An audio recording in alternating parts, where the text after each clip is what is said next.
Primero fueron unas enigmáticas llamadas, después una abundante documentación de las más diversas disciplinas y por último, según muchos testigos, la presencia de naves extraterrestres. No es una película, estamos en el Madrid de los años 60. Ahora bien, ¿fue un montaje realizado por un iluminado o había algo más detrás de aquella gigantesca trama? En noviembre de 1954 aseguró haberse encontrado con el tripulante de un platillo volante. Habían llegado de un planeta situado a 14 años luz de la Tierra y estaban infiltrados y vivían entre nosotros. Si hubo un lugar especialmente terrible para los presos a partir del siglo XVI en España, ese fue el Matarraña turonense. En esta región aragonesa se levantaron unos verdaderos monumentos al terror. Pero, ¿qué se perseguía construyendo estas cárceles del infierno? ¿Quién podría merecer tamaño castigo y depravación? La humedad, el frío, la falta de alimentos y la falta de agua condenaban a la persona a los pocos días. Si no te morías por una cosa o por otra, por frío, por humedad, por hambre o por el simple roce de las cadenas al cuello. En 1994, después de que cientos de testigos observasen en los cielos las evoluciones de un supuesto meteorito, los vecinos de las poblaciones de Serra de Outes, en La Coruña, se vieron sorprendidos por la aparición de un gigantesco cráter. ¿Qué fue lo que originó ese enorme destrozo en el bosque? ¿Hubo alguna relación entre este suceso y el misterioso objeto caído del espacio? Dijo que había visto cuando bajaba y que era como un huracán, como una montaña que se desprendiera. Porque lo que sí se pudo apreciar era que pinos que estaban allí fueron desplazados pues casi 100 metros. Puedo explicar como si hubiera ahí una cosa que me da miedo. No sé. No puedo explicar lo que me pasó.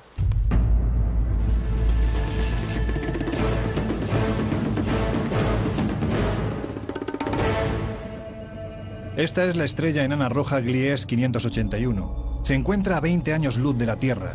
Es un poco más pequeña que nuestro Sol y cuenta con un sistema de 4 planetas que giran a su alrededor, uno de los cuales se halla a una distancia tal que hace posible la presencia de agua líquida, necesaria para la formación de cualquier tipo de vida.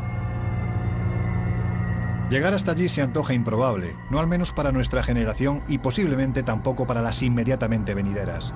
Pero esto nos ha permitido reabrir un viejo caso, del que hasta hace pocos años se consideraba el único exoplaneta habitado. Y se tenía la certeza porque investigadores y científicos del Madrid de los 50 estaban firmemente convencidos de que sus habitantes ya habían entrado en contacto con nosotros. Eran los humitas y procedían de un planeta llamado Humo.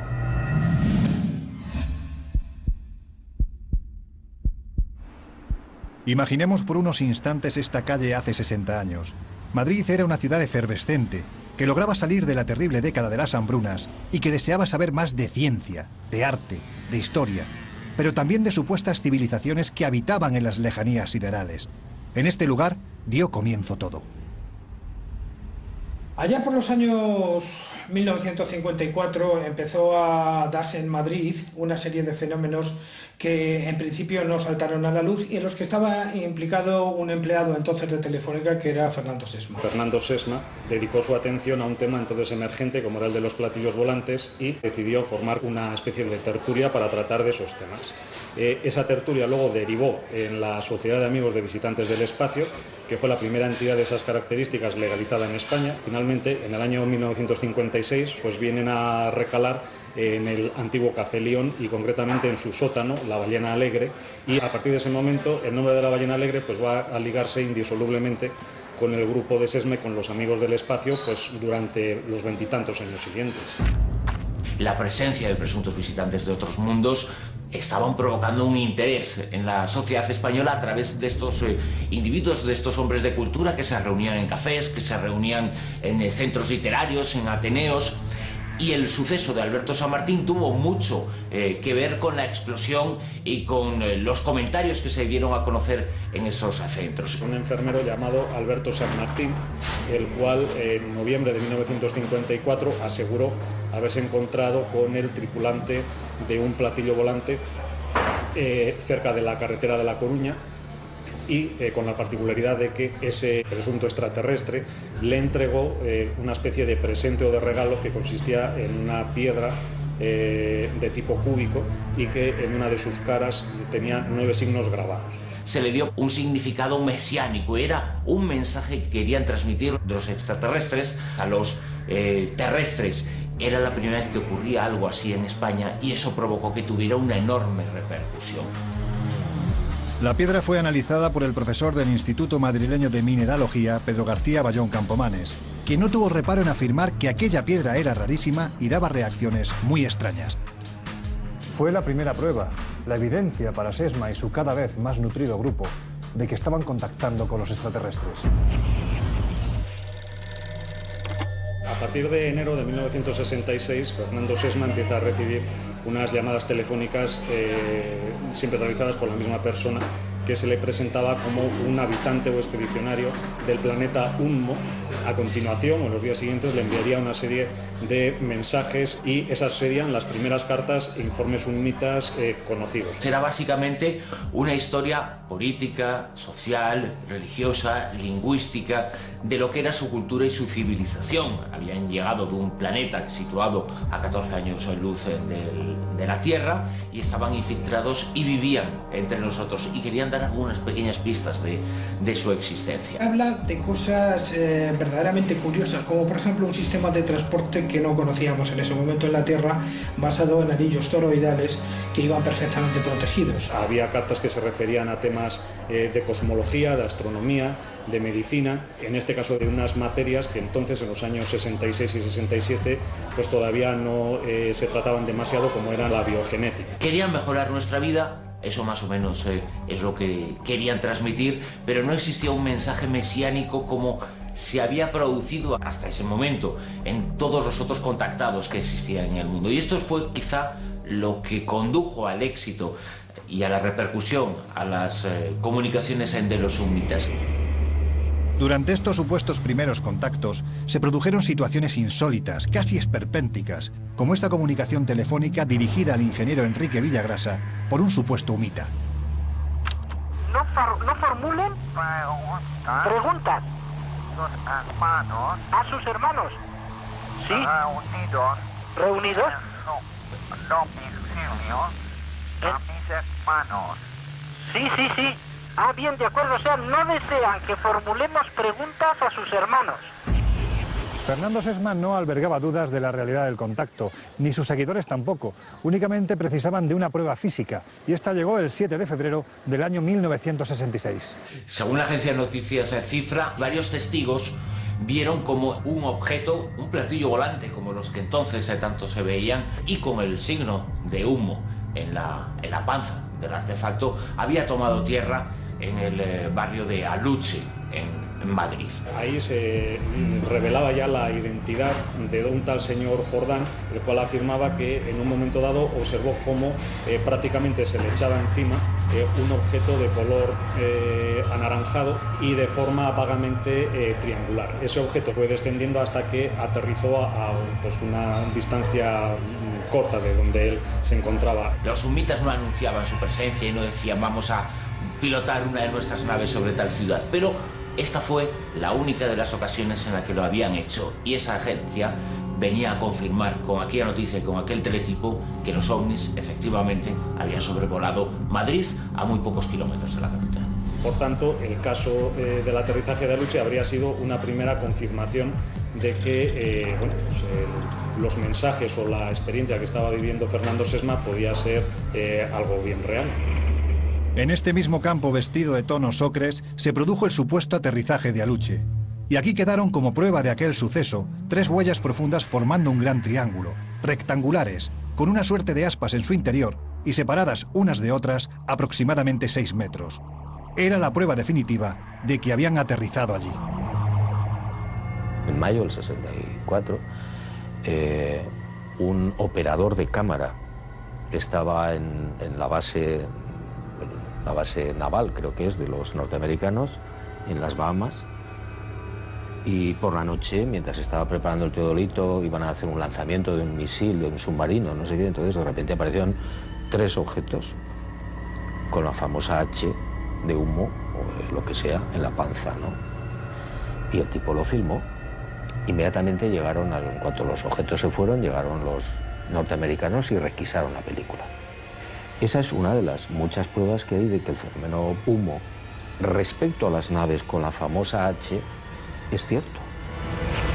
1 año y 4 meses más tarde, un nuevo eslabón, posiblemente el definitivo, vino a unirse a esta ya larga cadena de sucesos. Fue sobre estos castillos, los de San José de Valderas, donde fue fotografiado un extraño plato volador, en cuya panza era perfectamente visible el símbolo inequívoco de humo. El artefacto, fuera lo que fuese, atravesó la Nacional 5 y se posó en tierra, muy cerca de la montaña de Santa Mónica, junto a un restaurante llamado La Ponderosa. Uno de los testigos, al lado del castillo famoso de San José de Valderas, entonces era una niña. Esa mujer vio la nave y la describió perfectamente. Y hubo más testigos también. Junto a las huellas del famoso ovni de San José de Valderas aparecieron unos objetos muy extraños que eran una especie de cilindros metálicos en cuyo interior había un líquido que no estaba muy claro pero que tenía la textura del agua. Y dentro de él había una especie de laminillas de plástico que tenían grabado el símbolo de humo. Un año después, a finales de 1968, el Instituto Nacional de Técnica Aeroespacial emitió un informe donde decía que la tira de plástico presentaba una composición química semejante a la del polifluoruro de vinilo, una composición química que entonces no estaba muy desarrollada por la química terrestre. Más significativo era que el resto metálico presentaba una pureza de níquel del 99%, ya que no había objetos convencionales por aquella época que contuvieran una composición de níquel tan alta como aquella. Estaban los sabios hablando de el misterio de humo, qué es esto y quién está detrás de esas cartas. Y luego aparece, porque lo habían anunciado previamente, uno de esos artefactos con uno de esos símbolos, el símbolo que identificaba a humo, y fue la piedra que faltaba para catapultar al tema de humo al más importante dentro del fenómeno en su época. Y esas fotografías siguen siendo absolutamente referenciales a la hora no solamente de hablar de humo, sino a la hora de hablar del fenómeno ovni. Fernando Sesma y su grupo de amigos del espacio no cabían de gozo.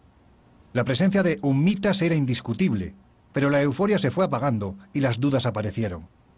Primero sobre las fotos de los platillos de San José de Valderas, y después sobre quién parecía estar moviendo los hilos en la sombra. Los resultados de 2 estudios independientes fue el mismo, y era que el objeto fotografiado no mediría más allá de 20 o 30 centímetros, es decir, que sería una simple maqueta colgada de un hilo muy fino, y que al hacerse las fotografías se habría utilizado un tipo de sensibilidad tal que hiciera más difícil el poder apreciar el hilo del que colgaría o pendería esa maqueta.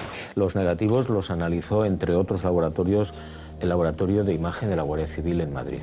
Y el famoso negativo en el que dicen que había un hilo del que colgaba la maqueta o lo que fuera, no era un hilo, sino una rayadura del negativo. El negativo estaba muy estropeado y yo vi en el microscopio cómo se ve el rayón. Entonces, no es cierto que haya una maqueta, que se hiciera con una maqueta y tal. Esos son inventos que luego se hicieron posteriormente. La nave estuvo allí. Eran unas fotografías tan espectaculares y respondían a otro de los anuncios que habían efectuado en sus cartas los humitas. Cumplieron su promesa, estuvieron en los cielos de Madrid y se dejaron fotografiar. ¿Qué ocurre? Que se dejaron fotografiar por quien era el causante y el creador de todo el misterio. Hubo un momento ya avanzado en los años 70 en que todo esto se puso en cuestión, porque evidentemente las comunicaciones descendieron y entonces empezó a sospecharse que todo aquello no era nada más que un montaje o de control por parte de las autoridades de la época, o una monumental estafa o broma que estaba protagonizada fundamentalmente por uno de los personajes que más implicados estaban en la cuestión, que era José Luis Jordán Peña.